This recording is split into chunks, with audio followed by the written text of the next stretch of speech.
Praise the Lord, how are you? So, I'm just taking so much of time, but still, may God talk to us. And today, I'm going to talk about peacemaking divine sonship. How we can be a son, how we can be a children of God. According to Matthew 5:9, we read, "Blessed are the peacemakers, for they shall be called the children of God." We need to become a child of God, children of God, unless we should be a peacemakers to this world.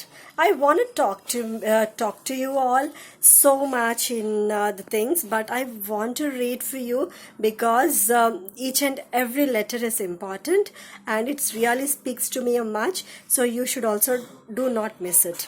So let me read. We read, "Blessed are the peacemakers, for they shall be called the children of God." By nature, all of us were God's enemies. When we were born again, we became children of God. Now, worldly people are God's enemies and also ours. They will hurt us, wound us, and do us harm by their words and thoughts and deeds. They are constantly wounding God. That is why they are rightly called God's enemies. When they are born again, you become a peacemaker. Then God's enemies will become God's friends through you. And this ministry is a privilege given to us as a children of God. When God has called me for his service, when God spoke to Baksing Tata, and one of my colleagues was saying that what Baksing Tata is doing and what Baksing Tata. So I'm really happy, and he's the one. He got chosen vessel, and he did according to the will of God. And when God spoke to him, and called him for his service, he began to offer one excuse. He keep on giving excuses. God spoke to him, "Come and do my service." Then he was saying that this is that is this, and I'll give money, and I'll give so many things, whatever you ask. I spent so many years, like 5 years in my engineering, and also spent a lot of money for this training. God said, "I don't want your money, I want you." Such a privilege. God wants us to be as his children and to become a peacemakers. And let me read for you. When God called Baksing Tata for his service, he began to offer one excuse after another. He told him, Baksing Tata told to God, "I could serve him with my money and with my job." I went on struggling in this way for 2 years. He keep on saying excuses, 1 year, 2 years. On one Sunday morning in the month of January 1932, God spoke to him very clearly through man called Flynn, one of the God servant. His name is Flynn. He was Baksing Tata, when he is hearing the message of Flynn, he held his hand in his that morning and said, "Why don't you go?" When Baksing Tata, he is in Canada.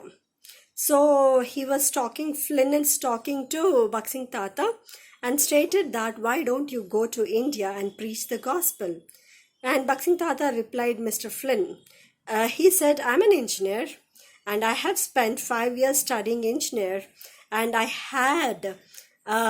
have spent much money under training." So when he was studying, he spent so much of money because engineering at this India might not be that much in 1930s before independence. So he studied in London, and those people in those days, they used to go to London for their higher educations. And nowadays, even our people, some of them who are in villages, they'll come to cities to pursue their studies, right? In that time, entire India cannot offer those kind of courses.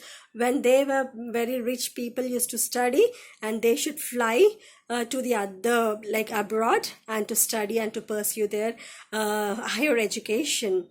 So he was saying that I spent much money under training. how can an engineering be a preacher? He had a question. I'm an engineer, how I can be a preacher? Besides, he is a stammer and stutter. I told him once ago, I think. He was a stammer and stutter because he could not speak properly the words, because he's a stutter. He's a stammer. So badly, no words will come out of his mouth. He can a stammerer and stutterer preacher. How the stammerer and stutterer will preach the God's word. And I remember Moses also, the same case. When God called Moses to bring the children of Israel out of Egypt, and I have chosen you, then he was really weird kind, and he was saying that, God, am I the person that I'm chosen by you, and to control over more than 6 lakhs of people? Only the men they counted as a 6 lakhs, and children are there, and they used to have so many children at those times, right? Might be 12 or might be 10 plus, or there are a good number of people. And also old children, old women, old people, they are just counted only the young people, men, are 6 lakhs. So the stammerer and stutterer, oh my God. And he was saying the same. The reason Bhakti Singh Tata is also saying to God, as a stammerer preacher, how can I, a stammer and stutterer, preach? And even he was saying one more excuse. As for music, he cannot even sing one note. Even I'm not a good singer, but I'll sing, because God should be praised. Our mouths, our voice, our things need to be praise God. So he was saying that I could not even know. I cannot sing one note. However, his words were ringing. Fling's words is ringing, keep on ringing to Bhakti Singh Tata's ears. Why don't you go to India and preach the gospel? When he said to God, I promise thee, I will give thee all my money. I don't want my money for my own use or comfort. You take all my money, but I beg thee not to make me a peacemaker or preacher. He was saying that, take away all my money, whatever I'll earn, I'll give off to you, and how I can be a preacher. He was saying, but the ringing of the voice of Flynn to Bhakti Singh Tata is, go to India and preach the gospel. Go to India, preach the gospel. That ringing voices keep on to his ears. And I cannot be a preacher. Still God said, I don't want your money. I want you. But even then I argued with God, with Lord. I will earn money and employ many preachers. He was saying that if I earn the money, with that money I can take care of the employ and also many preachers, men who can sing, witness and preach. I will take care with my money all of them. Okay, and he was saying that I will take care all the people, with my money, and whoever wants the money or food, the singers I'll take care, the preachers I'll take care, and the entire money would be used for you. But don't ask me that I should take the preaching job, because I'm a stammerer and stutterer, and also I don't know any single note of music. And I want you, why don't you go to? Yes, then what is happening is, men who can sing and witness and preach, and they will go do the job better than I. He was saying that the singers are good to sing, and the preachers who had a very good voice and without stammerer and stutterer, they can do the good job, greater job than me. So why don't they do in spite of me? Even Moses also said the same. God, you're choosing me in spite of me. Please take Aaron. Please take that. Persons will push other people to go up, right?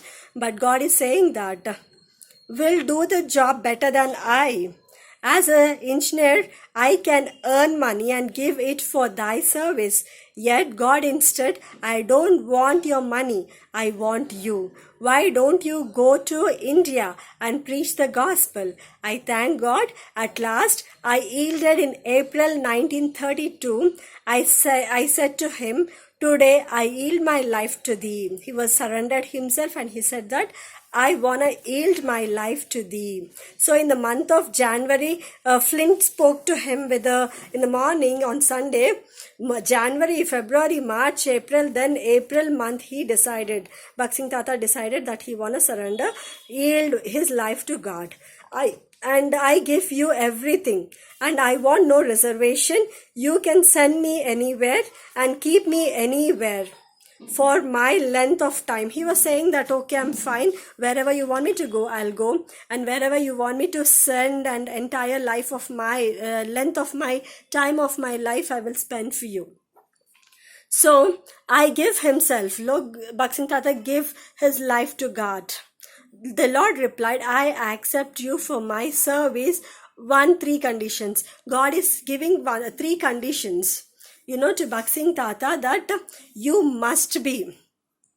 I'll read for you very good and very nice things. First of all, withdraw all claims from your property. You should never take any of the claims that because you are an authorized person, you can ask your father's amount, like the properties that you can claim, but you should not claim your property.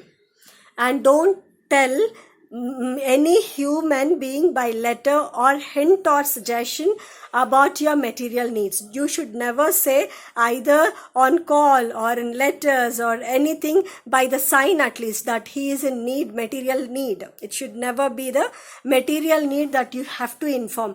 Just you must tell to me alone. You have to say to me, to God only, to me only, then I can fulfill. Second is, don't join any society or mission. Serve all equally. You should not go to some other mission, to some other society. Just be alone. Okay, and all equally. You should treat everyone equal. And thirdly, do not make your own plans. You should never draw your own understanding, own will, your own plans. Let me lead you day by day. You should be led by me only, day by day. I replied, I agree. Then Bhakt Tata said, okay, Lord. I agree, Lord. Okay, fine. Done. We'll move. He agreed for 3 conditions. Let me tell you 3 conditions. First is, he should not be saying about the need of anyone, that he is in need with a material stake or whatever the food that he needs or whatever. He should not be informing, and he should not claim even his properties. And second one is, he should not be joining any of the society, and he should treat everyone as the same. And third one is, do not make your own, you should not take your own decisions. It should be led by God day by day. So all are 3 clear, right? It was settled on April 14th, the commitment being done between whom? 2 parties, Bhakt Tata and God. It is settled in April 14, 1932 at 2:30 in the morning, 2 in the morning, in the city of Vancouver in Canada. So when he was in Canada, in Vancouver, Canada, he committed in the morning at 2 o'clock. After the past 32 years, maybe he was serving the Lord for many years. Okay, when this book was written, it might be like 32 years, his service into God after his full yield to God. It has been to him years of great joy. He is enjoying God's presence and fullness of God. Years together, the greatness, great joy he is enjoying. And every part of India, Pakistan, Ceylon, and other countries too, among rich, poor, high, low, he has been. Okay, he has been God's. There are so many enemies of God, but becoming his friends, God's friends, it is the highest joy in the world. to see others coming to the Lord's feet and finding heavenly joy through us. Thus we shall become peacemakers and we shall be called the children of God. How we will become a children of God? Let me read for you again. Bhagat Tata seen God's enemies becoming God's friends. It is the highest joy in the world to see others coming in the Lord's feet and finding heavenly joy through us. Through him, he brought so many souls to God, to the feet of God, and all the enemies of God becoming friends of God. This is what becoming a peacemakers, and we shall be called as a children of God. You're getting me, right? What I'm talking about? We must be the peacemakers. How we can be a peacemakers? To become as a children of God, we have to what God is. We are not just flattering. We are not just imagining or our perception. It is the reality that we are sharing to the children of people, children, enemies of God, to becoming a friends of God. Praise the Lord. Have a happy weekend. Bye.